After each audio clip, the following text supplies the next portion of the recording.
Hello student, welcome back to my channel. कैसे हैं आप सभी लोग। आप लोग की UP triple assistant accountant auditor की क्लासेस चल रही हैं, जिसमें कि काफ़ी चीज़ें हम लोग पढ़ चुके हैं ऑलरेडी अकाउंट्स के बारे में। जो प्रीवियस वीडियो रही थी वहाँ पर आप लोग को मैंने जो रेवेन्यू कैपिटल एक्सपेंडिचर या फिर रिसिप्ट होती है उसके बारे में समझाया था। बहुत ही इंपॉर्टेंट वो भी पॉइंट है। क्वेश्चंस आपसे पूछे जाते हैं, जैसे कि प्रीवियस ईयर के क्वेश्चंस ऑलरेडी सॉल्व कराए थे मैंने, तो आपको आइडिया रहा होगा। एक पेपर फेब में जो हुआ था वो और बचा हुआ है, उसको भी सॉल्व कराना है। आज की वीडियो का टॉपिक हमारा रहने वाला है फाइनल अकाउंट्स। फाइनल अकाउंट्स क्या होता है, जिसमें कि आपके ट्रेडिंग अकाउंट आ जाता है, प्रॉफिट एंड लॉस अकाउंट आ जाता है, बैलेंस शीट आ जाती है।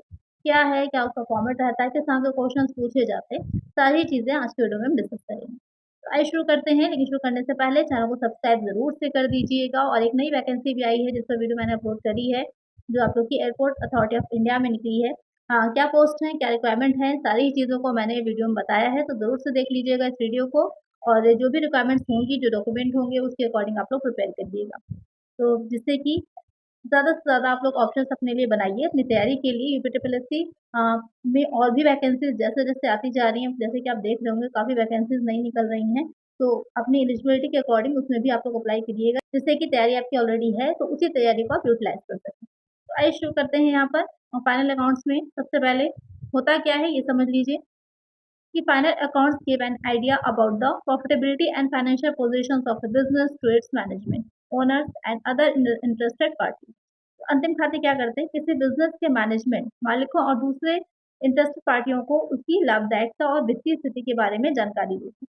कैसे जानकारी देते हैं, ये पूरा प्रोसेस हम लोग पढ़ चुके हैं कि जितने भी ट्रांजेक्शन हमने किए होते हैं उसका उसका हम लिखा रखते हैं, जर्नल बनाते हैं, जर्नल से हम लेजर बनाते हैं, ट्रायल बैलेंस, ये सारी चीजें करते हैं। उसके बाद हम फाइनल अकाउंट्स पे आते हैं। इसलिए जो ये फाइनल अकाउंट्स हमारे होते हैं वो पूरी एक तरह की समरी देते हैं हमको कि हमने अपने बिजनेस में क्या कुछ किया है।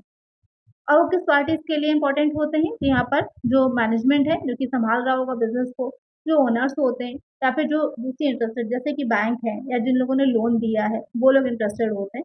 तो उन सबको कंपनी की पूरी स्थिति के बारे में जानकारी देते हैं। उसके बाद है कि all business transactions are first recorded in journal, वही जो मैंने अभी बताया आपको। सबसे पहले उन्हें जर्नल में रिकॉर्ड किया जाता है। They are then transfer to a ledger and balance. उसके बाद जो है लेजर में ट्रांसफर करेंगे, फिर हम बैलेंस निकालेंगे। These final tallies are prepared for a specific period. और ये जितने भी चीजें आपने करी हैं किसी एक स्पेसिफिक पीरियड में होता है, यानी कि अकाउंटिंग ईयर जो होता है, जो लेखांकन वर्ष होता है, उसमें एक अवधि होती है, डिसाइड होती है, 1 वर्ष की जर्नली बनते हैं। तो उसमें जो है आप उस पीरियड की पूरे लेखांकन का काम होता है।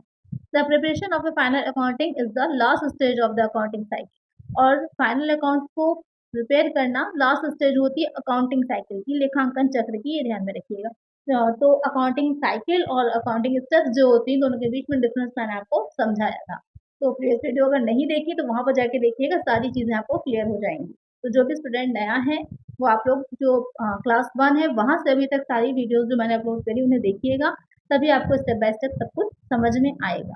नेक्स्ट है, it determines the financial position of the business. Under this it is compulsory to make trading account, the profit and loss account and the balance sheet. तो यहाँ पर क्या कह रहा है, ये क्या निर्धारित करती है फाइनेंशियल पोजीशन को किसी बिजनेस की, कि वित्तीय स्थिति क्या है।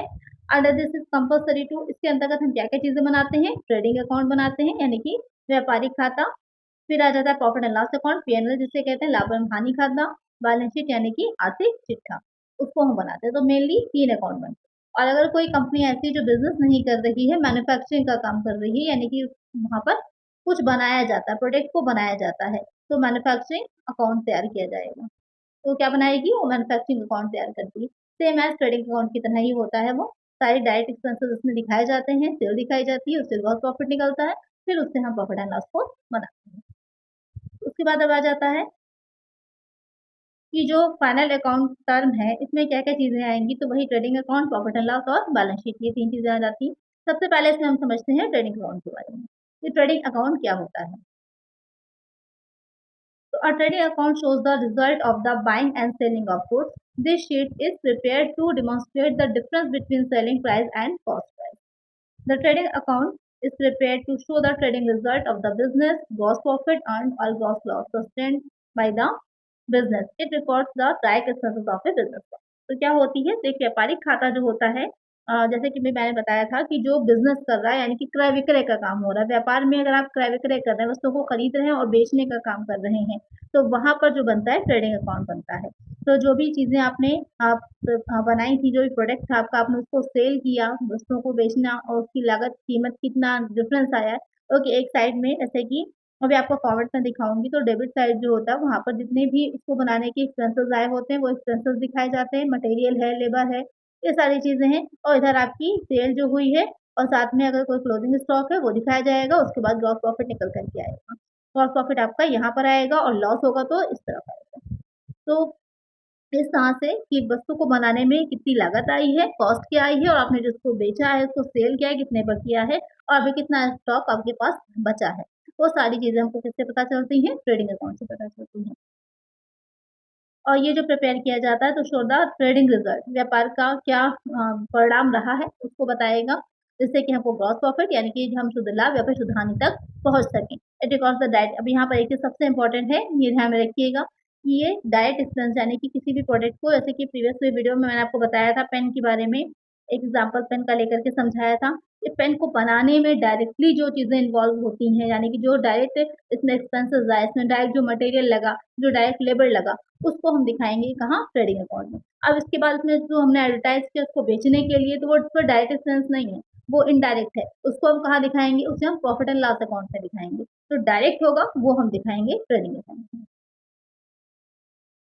यहाँ पे एक डिफिनेशन देख लीजिए क्योंकि डिफिनेशन भी पूछी जाती हैं आपके एग्जाम में, प्रीवियस ईयर के जो पेपर थे आपने देखा था उसमें, तो डिफिनेशन इसलिए यहाँ पर जे.आर. बॉटलीबाई की, the trading account shows the result of buying and selling goods. In preparing this account, the general establishment charges are ignored and only the transaction in goods are included. तो trading account हम बनाते हैं तो वहाँ पर सामान को खरीदने और बेचने का नतीजा दिखाता है।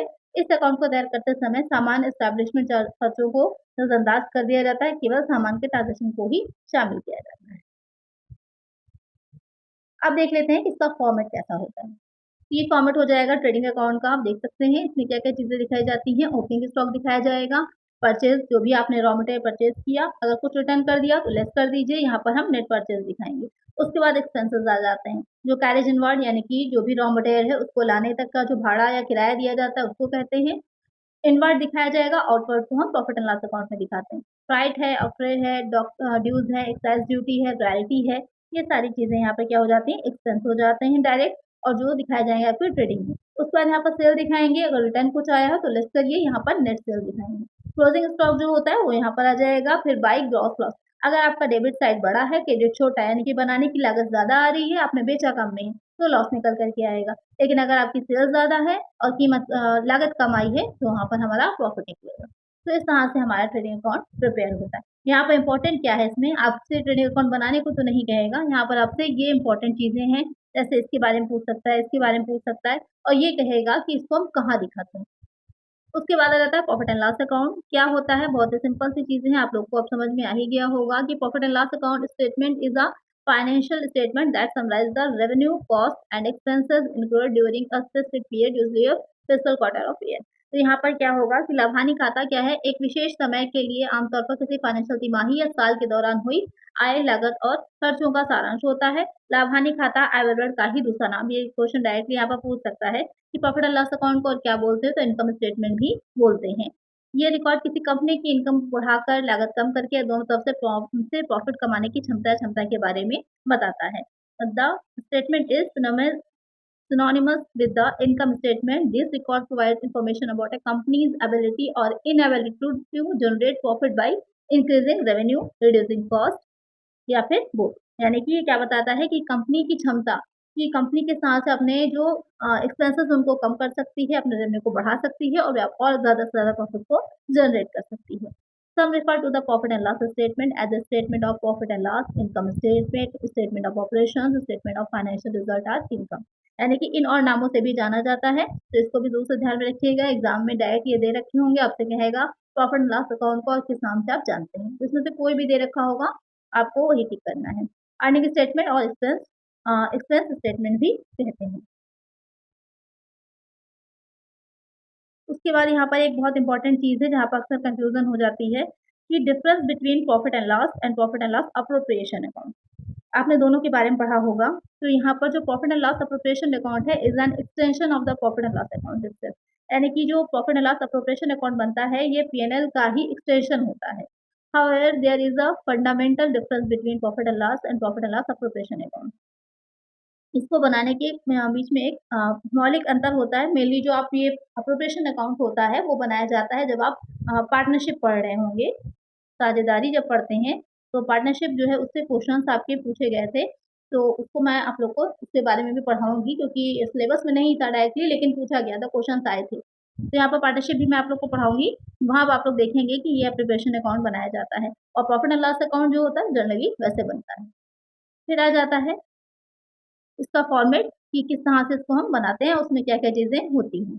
उसके बाद यहाँ पे आ जाता है profit and loss account, debit है, क्रेडिट 2 साइड हो जाते हैं। यहाँ पर ग्रॉस लॉस जो भी आपने ट्रेडिंग अकाउंट में आया होता है, उसको लेकर के हम आएँगे। अगर लॉस आएगा तो उसको हम डेबिट साइड में लिखेंगे, अगर प्रॉफिट आएगा तो उसको हम क्रेडिट साइड में लिखेंगे। उसके बाद यहाँ पर जितने भी इनडायरेक्ट एक्सपेंसेस होते हैं, वो यहाँ पर दिखाए जाएँगे। जैसे सैलरी है, ऑफिस रेंट है, रेट्स है, टैक्सेस हैं, प्रिंटिंग स्टेशनरी, टेलीफ़ोन है, पोस्टेज, टेलीग्राम है, सारे ही देख लीजिए और इसको आप लोग स्क्रीनशॉट ले लीजिएगा क्योंकि यहाँ पर कोई भी इसमें से आपसे पूछ सकता है, वहाँ पर लिखिएगा कि कौन-सा जो है प्रॉफिट एंड लॉस अकाउंट में दिखाया जाता है, तो वहाँ पर आपको बताना होगा। मोस्टली कुछ चीज़ों में कन्फ्यूज़न होती है, जैसे कैरेज आउटवर्ड इनवर्ड में होती थी, तो इनवर्ड जो था ट्रेडिंग अकाउंट में और आउटवर्ड कहाँ दिखाया जाता है? प्रॉफिट एंड लॉस में। बैड डेट भी दिखाया जाता है प्रॉफिट एंड लॉस में, यहाँ पर भी काफ़ी कन्फ्यूज़न रहती है। बैड डेट में और प्रोविज़न फॉर बैड डेट दोनों को ही हम प्रॉफिट एंड लॉस अकाउंट में दिखाते हैं। तो इन सब चीज़ों को नोट कर लीजिएगा कहीं पर, स्क्रीनशॉट ले लीजिएगा जिससे आपको याद रहे और यहाँ से निकल के हमारा नेट लॉस या फिर नेट प्रॉफिट आता है। तो इस तरह से आपका प्रॉफिट एंड लॉस अकाउंट तैयार होता है। उसके बाद आ जाता है अब बैलेंस शीट कि बैलेंस शीट क्या होती है? The balance sheet is prepared in order to report an business financial position at the end of an accounting period. Balance sheet किसी व्यवसाय की आर्थिक स्थिति की रिपोर्ट देने के लिए तैयार की जाती है। तो सबसे लास्ट में और सबसे इम्पोर्टेंट डॉक्यूमेंट होता है, ऐसा कह सकते हैं सबसे इम्पोर्टेंट स्टेटमेंट होता है, वो आपकी बैलेंस शीट ही होती है। जितना कुछ अभी आपने किया, सारी चीज़ों को पढ़ा स्टेप बाय स्टेप किस लिए पढ़ा था जिससे कि आप बैलेंस शीट बना सकें और ये जान सकें कि फाइनेंशियल स्टेटस कंपनी का उस एट अ टाइम उस स्थिति को क्या है। तो यहाँ पर बैलेंस शीट में होता क्या है? A corporation balance sheet reports it's asset assets को दिखाती है, resources that were acquired in past transaction पिछले ट्रांज़ैक्शंस में कौन-कौन से जो एसेट्स थी, संपत्तियाँ थी, वो कंपनी में आई हैं। लायबिलिटीज़ क्या है कंपनी की, ये दिखाएगा। Stakeholders equity the difference between the amount of assets and liability. Stakeholder यानी कि जो इक्विटी होती है, वो डिफरेंस किसका होती है? जो एसेट और लायबिलिटी। मेन सिंपल से समझ लीजिए, जो इक्वेशन आपको स्टार्टिंग में मैंने बिल्कुल अकाउंटिंग इक्वेशन बताई थी, कौन-सी थी? एसेट इज़ इक्वल टू यानी कि जो संपत्तियाँ होती हैं, किसके बराबर होती हैं? लायबिलिटी प्लस क्या हो जाता है कैपिटल। ये आपकी मेन रहेगा और इसी इक्वेशन पर ये इक्वेशन किस पर बेस्ड होती है? बैलेंस शीट जो होती है इसी इक्वेशन पर ही बेस्ड होती है। एक साइड एसेट्स हो जाते हैं, दूसरी साइड लायबिलिटी और कैपिटल होती है। जब आप एसेट में से लायबिलिटी को लेस करेंगे तो कैपिटल निकल आएगी, दोनों को जोड़िएगा तो एसेट निकल आएगी। अगर एसेट में से कैपिटल को घटाएँगे तो यहाँ पर लायबिलिटी निकल आएगी। तो ये तीनों ही चीज़ें आपकी होती हैं, यही बात यहाँ पर बताई गई है। तो इस तरह से आपकी बैलेंस शीट प्रिपेयर होती है। तो एक बार इसका जो फॉर्मेट होता है वो भी देख लीजिए कि किस तरह उसका फॉर्मेट बनता है। तो यहाँ पे आप देख सकते हैं बैलेंस शीट का फॉर्मेट, बैलेंस शीट ऑफ यहाँ पर डेट दी जाती है कि किस डेट से किस डेट तक की है। उसके बाद एक साइड आपकी लायबिलिटीज़ रहती हैं, एक साइड एसेट रहती है। कैपिटल इधर आ जाएगी सबसे पहले, ओपनिंग बैलेंस होगा, उसमें नेट प्रॉफिट जो होता है उसको ऐड कर दिया जाता है। फिर यहाँ पर या फिर नेट लॉस है तो उसको लेस किया जाएगा। ड्राइंग्स को लेस करते हैं, उसके बाद जो अमाउंट आता है उसको आप दिखाते हैं। उसके बाद यहाँ पर लॉन्ग टर्म लायबिलिटीज़ आती है, इसमें लोन आएगा, करंट लायबिलिटी लोन आ जाता है मेनली लॉन्ग टर्म में, उसके बाद करंट आती है। इनकम रिसीव्ड इन एडवांस है, सिंडिकेटर्स हैं, आउटस्टैंडिंग एक्सपेंसेस हैं, बिल्स पेएबल हैं, बैक ओवरड्राफ्ट है और भी चीज़ें जो भी रहेंगी वो सारी हैं, बस ये एक फॉर्मेट है तो आपको एक आइडिया है कि क्या चीज़ किधर डाली जाती है, दिखाई जाती है। फिर इसके बाद फिक्स्ड एसेट आ जाती है, गुडविल जिसमें आएगा, लैंड आ जाती है, बिल्डिंग गुडविल सबसे ऊपर दिखाई जाती है, इंटैंगिबल एसेट है लेकिन सबसे ऊपर दिखाया जाता है। लैंड आता है, बिल्डिंग है, लैंड आएगी, बिल्डिंग आएगी, प्लांट एंड मशीनरी, फर्नीचर फिर इन्वेस्टमेंट आएगी, फिर करंट एसेट दिखाएँगे, फिर क्लोजिंग स्टॉक है, अक्रूड इनकम है, प्रीपेड एक्सपेंसेस है, सन्डी रिटर्न है, बिल्स पेएबल है, कैश एट बैंक है, कैश इन हैंड है। ये सारी ही चीज़ें यहाँ पर हम दिखाते हैं और इसमें कोई भी बैलेंस नहीं रहता, दोनों साइड आपके इक्वल रहते हैं। एसेट साइड और लायबिलिटी साइड दोनों बराबर होते हैं, कोई भी बैलेंस नहीं होता। तो खुद बैलेंस से बनती है लेकिन इसमें कोई बैलेंस नहीं होता है। तो इस तरह से बैलेंस शीट आपकी प्रिपेयर होती है। आइए अब कुछ एमसीक्यूज़ को सॉल्व करते हैं जिससे कि आपको ये आइडिया लगे कि किस तरह के क्वेश्चन उसमें पूछे जा सकते हैं आपसे। तो पहला एमसीक्यू है कि final account include preparation of, जो फाइनल अकाउंट्स होते हैं उसमें क्या क्या चीजें शामिल होती हैं, ट्रेडिंग है, प्रॉफिट एंड लॉस है, बैलेंस शीट है। तो सिंपल सा क्वेश्चन है, तीनों ही चीजें शामिल की जाएंगी उपरोक्त सभी। Next is that it is the part of income statement which is prepared to ascertain the gross profit या फिर loss for a given accounting period. Income statement का एक हिस्सा होता है जिसे किसी दिए गए अकाउंटिंग पीरियड के लिए जो शुद्ध लाभ है, सॉरी, जो सकल लाभ है या फिर सकल हानि है उसका पता लगाने के लिए तैयार करते हैं। मैन्युफैक्चरिंग अकाउंट है, प्रॉफिट एंड लॉस है, ट्रेडिंग अकाउंट है या फिर बैलेंस शीट है। तो यहाँ पर जो क्वेश्चन कह रहा है कि इनकम स्टेटमेंट का ही एक पार्ट होता है जो कि प्रॉफिट और लॉस बनाने के निकालने के लिए तैयार किया जाता है, तो वो मेनली आपका ट्रेडिंग अकाउंट होता है, व्यापारिक खाता होता है। करेक्ट आंसर हमारा ऑप्शन डी हो जाएगा। नेक्स्ट है in trading account closing stock is shown है। जो ट्रेडिंग अकाउंट है उसमें क्लोजिंग स्टॉक को दिखाया जाता है कॉस्ट प्राइस पर, नेट एलिजिबल वैल्यू पर, एआरबी विच इज लोअर या फिर विच इज हायर। अब ये बहुत ही इंपॉर्टेंट क्वेश्चन है, आपका एग्जाम में बहुत बार आने वाला क्वेश्चन है, बहुत आसान सा लेकिन बहुत पूछा रहता है कि जो ट्रेडिंग अकाउंट में क्लोजिंग स्टॉक था उसको हम किस मूल्य पर दिखाते हैं। तो उसको हम किस मूल्य पर दिखाते हैं, जो आपकी लागत मूल्य होता है या फिर जो बाजार मूल्य होता है या फिर शुद्ध वसूली योग्य मूल्य होता है, उसमें से जो कम होता है उस मूल्य पर दिखाया जाता है। तो ए और B whichever is lower, A या बी में से जो भी कम होगा उस मूल्य पर हम दिखाएंगे। नेक्स्ट है dash is the difference between the selling price and cost price of goods sold. बेचे गए माल की सेलिंग प्राइस यानी कि जो उसको हम विक्रय कर रहे हैं विक्रय मूल्य और जो उसकी लागत मूल्य है उसके बीच का अंतर क्या कहलाता है, ग्रॉस प्रॉफिट, ग्रॉस लॉस या फिर दोनों। तो यहाँ पर ध्यान दीजिएगा, ये नहीं कहा है कि सेलिंग प्राइस ज्यादा है या फिर आपकी कॉस्ट ज्यादा है, तो अंतर कुछ भी हो सकता है, लॉस भी हो सकता है, प्रॉफिट भी हो सकता है, इसलिए आपका आंसर सी होना चाहिए। एंड नहीं होना चाहिए क्योंकि दोनों एक साथ नहीं हो सकते, दोनों में से एक ही हो सकता है, इसलिए करेक्ट आंसर ऑप्शन सी है। बहुत सिंपल सा क्वेश्चन है लेकिन गलती हो सकती है, ध्यान से आपको करना है। नेक्स्ट है which of the following equation is correct? निम्नलिखित में से कौन सा समीकरण सही है? Gross profit is equal to net sale minus cost of the goods sold. Gross profit is equal to sales plus closing stock minus opening stock purchase minus wages. Cost of goods sold plus goods profit is equal to sales. आपको मैंने बताया था जो trading account है उस trading account से directly क्या क्या चीजें पूछी जा सकती हैं। तो कुछ इस तरह की इक्वेशन आएगी जिसको आपको सॉल्व करना होगा, जो आपको तभी सॉल्व कर पाएंगे जब आपको ट्रेडिंग अकाउंट अच्छे से आता होगा। तो अगर पहला हम देखते हैं कि ग्रॉस प्रॉफिट कैसे निकला है, नेट सेल में से इन्होंने कॉस्ट ऑफ गुड्स सोल्ड को लेस कर दिया, बिल्कुल करेक्ट है, सही है। दूसरा है कि ग्रॉस प्रॉफिट कैसे निकाला, सेल में क्लोजिंग स्टॉक को ऐड किया, उसमें से ओपनिंग स्टॉक और परचेजेस और वेजेस को माइनस कर दिया, यहाँ पर माइनस होगा, वो माइनस कर दिया, तो ये वाला भी आपका करेक्ट है। कॉस्ट ऑफ गुड्स सोल्ड में गुड्स प्रॉफिट को ऐड कर दिया तो आपकी सेल निकल आई, ये भी सही, यानी कि तीनों ही इक्वेशन यहाँ पर करेक्ट है, उपरोक्त सभी। बहुत अच्छा क्वेश्चन है, स्क्रीनशॉट ले लीजिएगा। इस तरह की ये तीनों ही इक्वेशंस को याद करिए रखिएगा, ऐसे एग्जाम में क्वेश्चन बहुत बनते हैं। नेक्स्ट क्वेश्चन है in trading account closing stock is shown at cost price और net realisable price which above is lower, this is the due application of. अब यहाँ पर कह रहा है आपसे कि ट्रेडिंग अकाउंट में क्लोजिंग स्टॉक को हम जो उसकी लागत मूल्य होता है या फिर शुद्ध वसूली योग्य मूल्य होता है उसमें जो भी जो कम होगा उस पर दिखाते हैं। ये किसका एप्लीकेशन है, तो आपको मैंने पढ़ाया हुआ है ये सारे ही, convention of disclosure, materiality, consistency, conservative. तो इस तरह के जो आपको स्टार्टिंग में ही मैंने जो आधारभूत संकल्पनाएं थी, जो सिद्धांत थे उसे पढ़ाए थे, तो उनको उनका एप्लीकेशन जो है वो इसी तरह से इस तरह के क्वेश्चंस में ही आपको देखने को मिलता है। तो यहाँ पर ये किसके थ्रू था, तो ये आपका जो कंजर्वेटिज्म थी यानी कि जो रूढ़िवादिता की थी उसमें बताया गया था। तो करेक्ट आंसर हमारा ऑप्शन डी है।